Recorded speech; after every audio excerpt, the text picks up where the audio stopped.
Halo, nama saya Olivia Kristi Lismanto dengan NIM 182222036. Pada kesempatan ini, saya akan mempresentasikan tentang jawaban saya untuk ujian tengah semester untuk mata kuliah Sistem Multimedia. Jadi ini kita langsung aja ke nomor satu. Oke, jadi soal pertama, di sini Andy membeli TV dengan layar OLED 4K.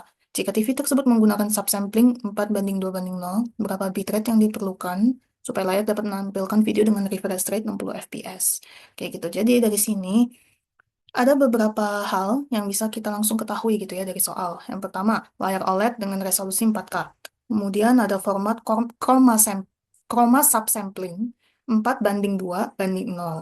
Kayak gitu. Lalu ada refresh rate 60 fps. Nah, dari sini ini ada beberapa asumsi juga yang digunakan. Resolusi 4K, jadi ketika aku mencari di internet, resolusi 4K itu setara dengan 3840 dikali dengan 2160 pixel. Seperti itu. Dan di sini juga setiap pixel direpresentasikan oleh 8 bit. Nah, selanjutnya untuk langkah perhitungannya dimulai dari perhitungan pixel warna. Oke, jadi dalam sistem warna digital gitu ya, seperti video, kita sering pakai format yang namanya YCBCR gitu ya, bukan RGB. Di mana YCBCR ini itu terdiri dari beberapa komponen. Yang pertama ada Y, yaitu luminance, itu informasi terang gelapnya, kayak gitu. Sedangkan untuk CB dan juga CR itu chrominance atau informasi warnanya, seperti itu. Nah, jadi karena mata manusia itu lebih peka gitu ya terhadap terang gelap dibandingkan warna. Jadi kita bisa mengurangi resolusi warna gitu ya tanpa terlalu mempengaruhi kualitas gambar yang dirasakan gitu. Jadi saat kita memakai format 4:2:0 itu berarti luminance atau Y-nya ini itu akan direkam untuk setiap pixelnya gitu. Tapi CB dan CR itu hanya diambil untuk satu dari setiap 4 pixel kayak gitu. Nah, oleh sebab itu perhitungannya adalah untuk luminance gitu ya, rumusnya adalah tadi resolusinya ini dikali dengan 8 bit gitu. Karena setiap pixel kan direpresentasikan oleh 8 bit, maka dia harus wajib dikali dengan 8 bit. Kemudian untuk chroma yaitu CBCR, jadi ini pixel dibagi dengan 4. Tadi seperti yang aku state, karena itu diambil untuk satu setiap 4 pixel, maka dia 1/4 gitu. So, nanti dikali dengan 8 bit, gitu karena emang direpresentasikan gitu ya setiap pixelnya oleh 8 bit sama dikali dua channel. Dua channel di sini maksudnya ya CB dan CR. Itu ada dua channel maksudnya seperti itu. Nah, di sini kita bisa menjumlahkan sebenarnya hasil dari luminance dan juga perhitungan chroma gitu. Dimana ini langsung aja sebenarnya aku ambil gitu ya dari perhitungan awalnya. Nah, ini ditambah dengan ini 1920 dikali 1080 itu merupakan apa ya kayak penyederhanaan lebih lanjut dari 3840 dikali dengan 2160 dibagi 4 gitu. Jadi kayak itu penyederhanaan aja di mana itu setengah dikali 3840 jadi 1920 dan setengah dikali dengan 2160 jadi 1080. Setengah kali setengah itu kan 1/4. Sebenarnya itu aja. Nah, totalnya itu kan 66 juta gitu ya 355.200 dan ini 33.177.600. Ini kita totalin dapatlah hasilnya sebesar ini gitu ya sekitar 99.532.800 bit per frame.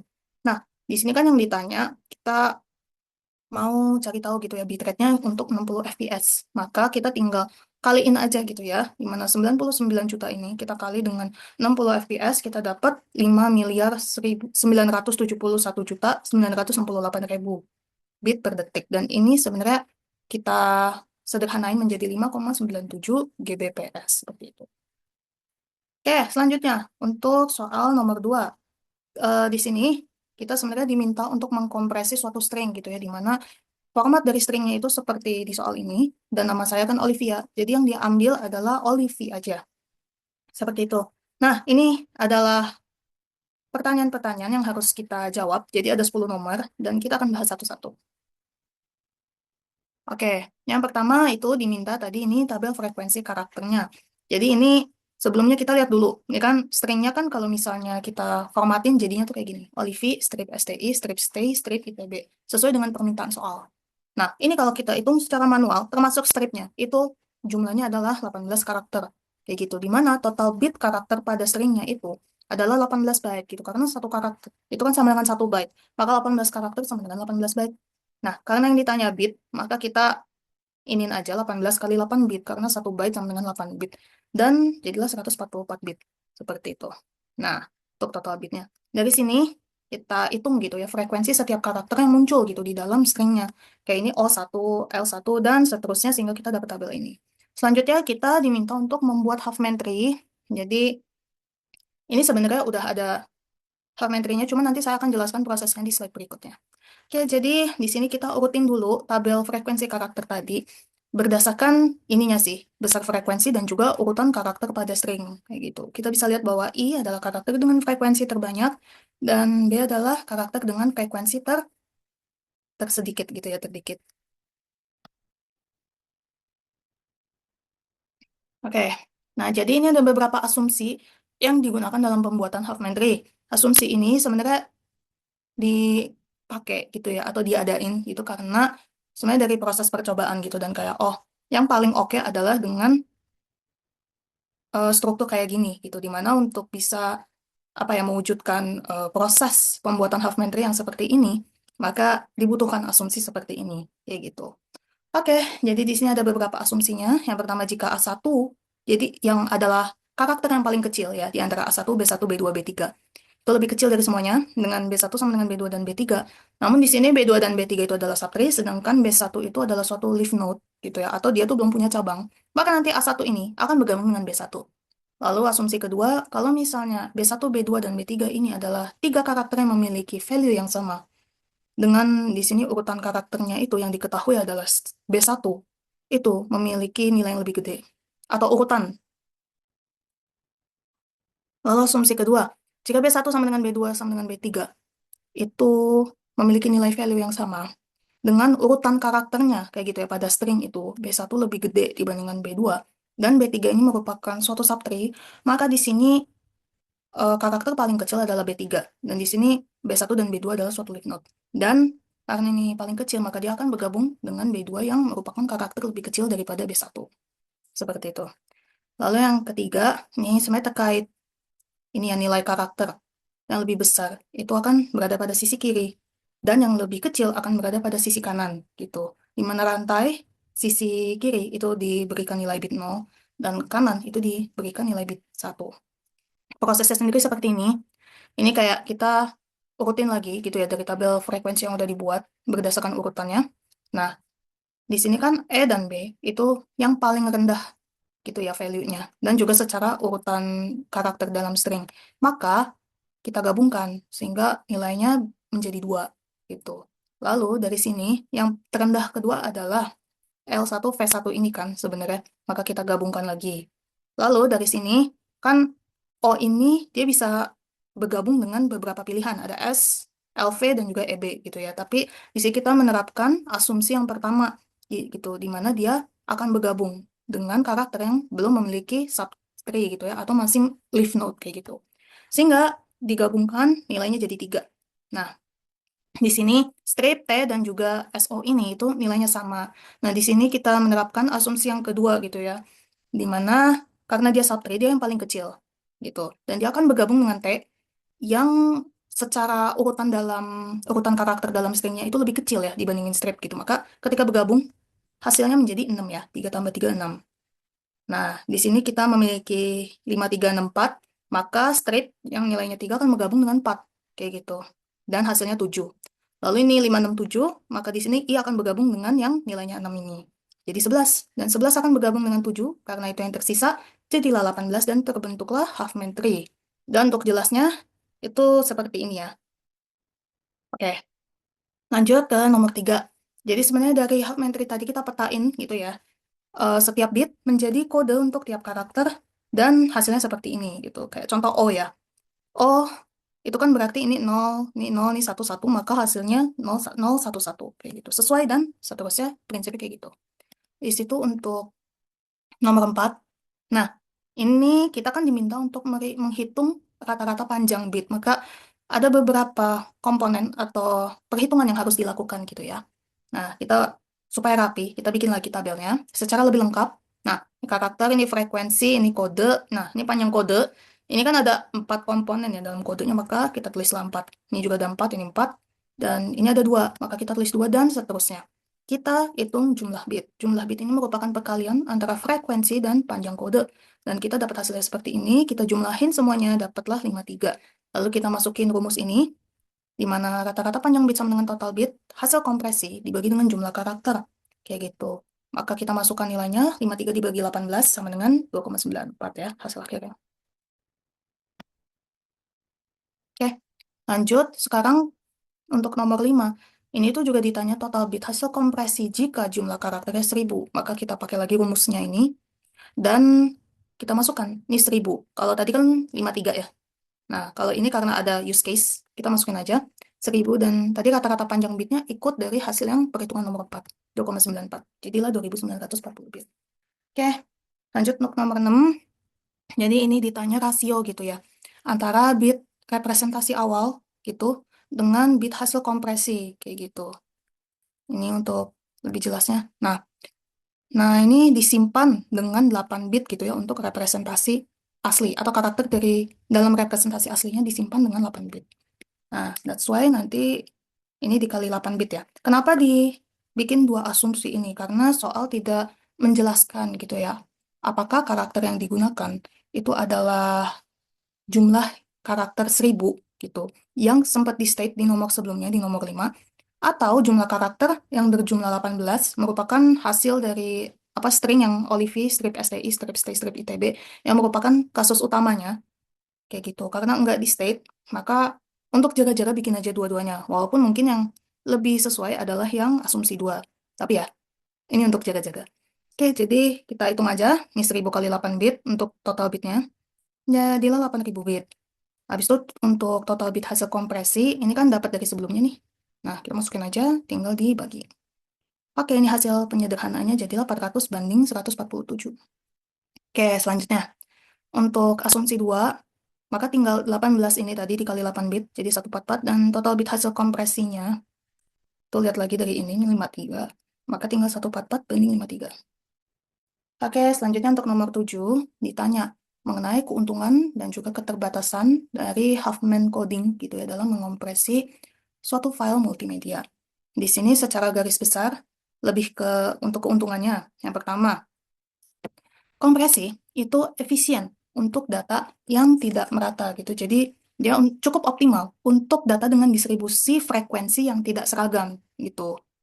Nah, kayak contoh tuh tadi, oh ternyata ini ada yang frekuensinya 5, ada yang frekuensinya 3, ada yang frekuensinya 2. Nah, itu cukup bagus jikalau menggunakan Huffman coding. Selanjutnya untuk lossless compression.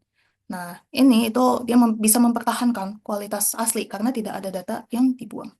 Lalu implementasinya juga cukup sederhana, dia algoritmanya tuh cukup relatif mudah gitu ya, diintegrasikan dengan teknik kompresi yang lainnya. Nah, untuk keterbatasan yang pertama itu dia tidak efisien untuk data yang acak. Jadi, jika semua simbol itu memiliki frekuensi yang sama atau karakter gitu ya, kayak contoh tadi tuh itu semua karakter semisal 2 semua, maka kompresi itu nggak akan efektif. Kayak gitu. Karena dia kan emang, apa ya, kompresinya itu berdasarkan, urutan frekuensinya gitu ya, karakter dengan frekuensi terbanyak, yang mana yang terkecil, yang mana, dan seterusnya. Yang kedua, overhead penyimpanan tree. Jadi struktur pohon Huffman itu harus disimpan bersama data terkompresi, mengurangi resiko kompresi untuk file yang kecil, kayak gitu ya. Tidak mendukung perubahan yang dinamis, jadi statistik data itu harus diketahui sebelumnya gitu ya. Jadi dia tuh nggak terlalu cocok untuk data real time yang berubah-ubah. Dan yang terakhir itu dia terbatas pada redundansi statistik. Dia tidak bisa menangkap redundansi spasial atau temporal seperti JPEG, DCT pada JPEG, gitu, atau motion factors pada video, kayak gitu. Oke, jadi ini hasil encoding ini kita rutin gitu ya, sesuai dengan string yang ada di mana dan dapat hasilnya ini. Oke, untuk yang nomor 9 diminta untuk menjelaskan tahap-tahap langkah decoding ya. Dari ini sih hasil encoding ini. Maka di sini decoding akan dilakukan gitu ya dengan proses baca bit per bit gitu dan proses penelusuran gitu ya, seluruh kemungkinan karakter gitu dari bit stream yang diproses hingga menemukan karakter yang sesuai melalui proses pencocokan bit stream dengan Huffman tree atau tabel pemetaan karakter terhadap kode biner Huffman gitu yang udah dibuat sebelumnya. Oke, jadi untuk nomor 9. Nah, jadi ini untuk prosesnya gitu ya secara detail, tahapan decoding yang dilakukan.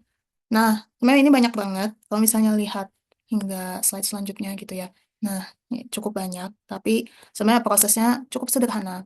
Itu dimana contoh nih, dari bit stream yang ada, kita contoh ambil bit pertama. Nanti kita akan cari tahu gitu ya, karakter yang memiliki bit pertama 0 itu ada apa aja. Kalau misalnya lihat tabel yang ini, maka di sini kan ada O, ada S, ada I, sama ada T, kayak gitu. Maka di sini kita masukkanlah kemungkinannya. Terus kita ambil lagi nih bit dari sisa bit stream yang ada, bit pertama ya. Nah, jadilah 00, yang mungkin itu ada O, S, sama T. Nah, lalu diambil lagi bit pertama dari sisa bit stream saat itu, maka jadinya ini 001, dan kemungkinannya ada O dan juga ada S. Lalu ambil lagi nih bit pertama dari sisa bit stream saat itu, dan dapatlah ini 001 gitu ya, di mana 001 di sini itu, kalau misalnya dari tabel, ini kan O, maka kita udah dapat nih karakter pertama yaitu O.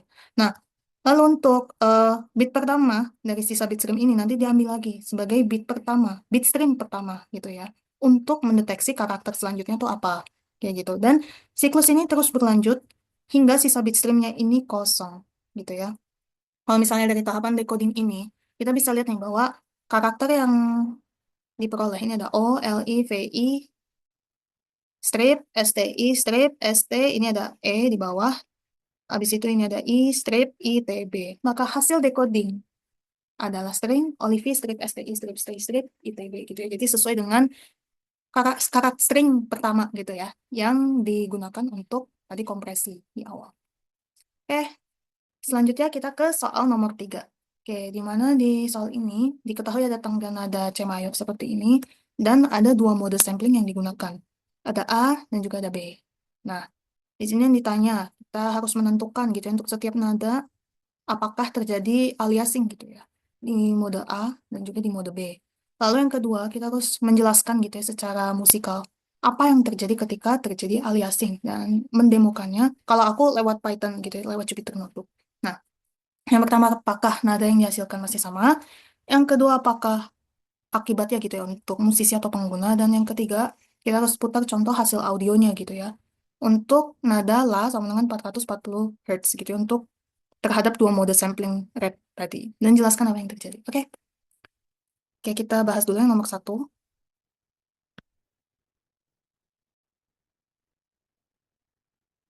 Oke, jadi di sini aliasing itu terjadi ketika frekuensi sinyal melebihi frekuensi Nyquist gitu ya, yang merupakan frekuensi sampling gitu ya dibagi dengan dua. Nah, dan ini bisa menyebabkan suatu frekuensi itu terlipat atau folding ke rentang frekuensi yang lebih rendah. Nah, nanti kita akan lihat juga demonya. Nah, di sini, kalau misalnya kita hitung gitu ya, untuk mode A, dia kan tadi frekuensinya 800 Hz fs-nya ya gitu ya, maka Nyquist-nya adalah 800 bagi 2 gitu, yaitu 400 Hz. Di sini, setiap frekuensi di atas 400 Hz gitu ya, akan mengalami aliasing.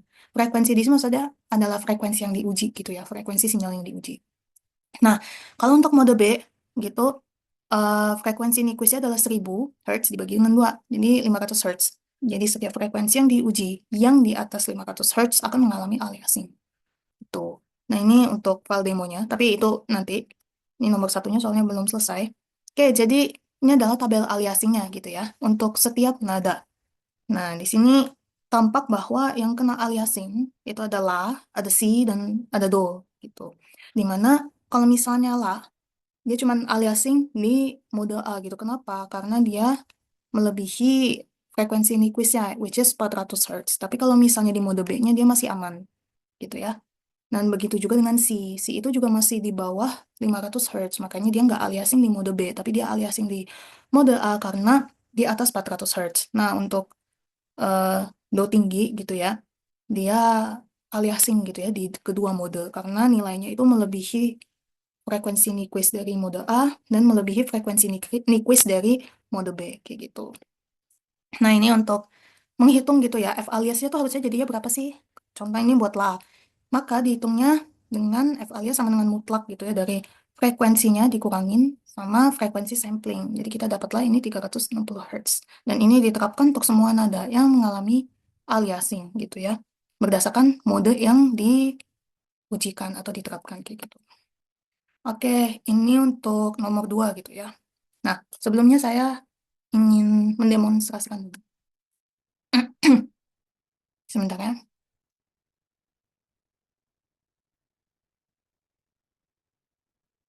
Oke, jadi ini untuk kodenya. Bentar. Nah, oke. Jadi, nah, ini sebenarnya sudah saya play semua. Tapi ini untuk memastikan aja gitu ya. Nah, jadi di sini nih grafiknya, di mana kan kalau misalnya ini untuk la ya, untuk nada la. La itu kan 440 Hz. Dia kalau misalnya di mode A, maka secara garis besar grafiknya tuh akan kayak gini, kayak gitu. Untuk gelombangnya gitu ya. Nah, dimana kalau misalnya yang biru itu kan gelombang atau frekuensi aslinya. Sedangkan yang merah itu adalah frekuensi aliasingnya gitu. Dimana nanti nada yang dihasilkan itu akan menjadi lebih rendah. Kenapa? Jadi kalau misalnya kita menghitung frekuensi, itu kan bisa satu per T atau periode. Di sini bisa kelihatan tuh kalau misalnya frekuensi aslinya ini kan memiliki periode yang lebih kecil gitu ya dibandingkan yang aliasing. Oleh karena itu, kalau misalnya kita tadi berdasarkan rumus F sama dengan satu per T, semakin gede periodenya, frekuensinya akan semakin kecil. Dan frekuensi itu akan mempengaruhi nada dari suaranya tersebut. Kayak gitu. Maka inilah kenapa aliasing ini tuh bisa menyebabkan suatu bunyi itu jadi berubah gitu ya, dan lebih rendah. Umumnya seperti itu. Nah, ini untuk kalau misalnya dia di mode B ya, dia aman-aman aja. Dia nggak ada mengalami aliasing gitu. Nah, ini perbedaan langsungnya kayak gini. Oke, ini untuk bunyinya, tapi ini sebenarnya harusnya di bagian nomor 2C sih. Jadi aku lanjut dulu ke presentasi.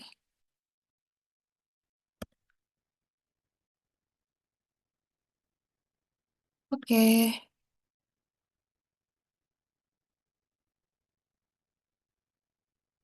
Oke, jadi untuk bagian A, tadi kan yang ditanya adalah apakah nada yang dihasilkan sama tidak gitu ya, tergantung dengan modenya. Pada mode A, di sini bisa lihat bahwa nada la itu mengalami aliasing menjadi sekitar 360 Hz, yang mendekati Fakres gitu ya, dengan frekuensinya itu 370 Hz. Dan ini merupakan perubahan signifikan gitu ya, setara interval minor third yang turun. Gitu. Ini maksudnya, itu dari nada aslinya, itu dia pindah ke nada yang lebih rendah gitu ya. 3 semiton dari posisi awal dan itu lumayan lumayan kelihatan gitu, lumayan signifikan. Nah, ini terjadi karena 440 Hz bisa melebihi frekuensi Nyquist yang mode A tadi. Gitu. Sehingga frekuensinya jadi terlipat gitu, atau turun gitu ya, jadi 360 Hz. Nah, kalau di mode B, nada 440 Hz ini aman-aman aja atau dia tidak mengalami aliasing gitu ya. Karena dia berada di bawah frekuensi Nyquist 500 Hz tadi. Jadi secara musikal ini tuh cukup terasa gitu ya karena dia bisa mengubah hubungan interval antar nadanya, menyebabkan melodi itu jadi terdengar tidak wajar dan merusak harmoni gitu ketika dikombinasikan dengan instrumen lain. Untuk bagian B, jadi untuk musisi dan pengguna, aliasing itu bisa menyebabkan beberapa hal. Ada persepsi pitch yang salah, harmoni yang kacau, perubahan karakter instrumen, produksi rekaman yang tidak layak pakai, serta bencana pada pertunjukan langsung karena nadanya yang benar-benar berubah kayak gitu ya. Oke, selanjutnya untuk nomor 3, ini mau saya demokan dulu. Jadi ini sinyal aslinya. Lihat perbedaannya. Nah, itu untuk mode A. Kalau misalnya untuk mode B-nya, masih sama ya, kayak aslinya ya. Gitu. Jadi aliasing tuh beneran bisa mengubah nada tuh sebeda itu. Oke,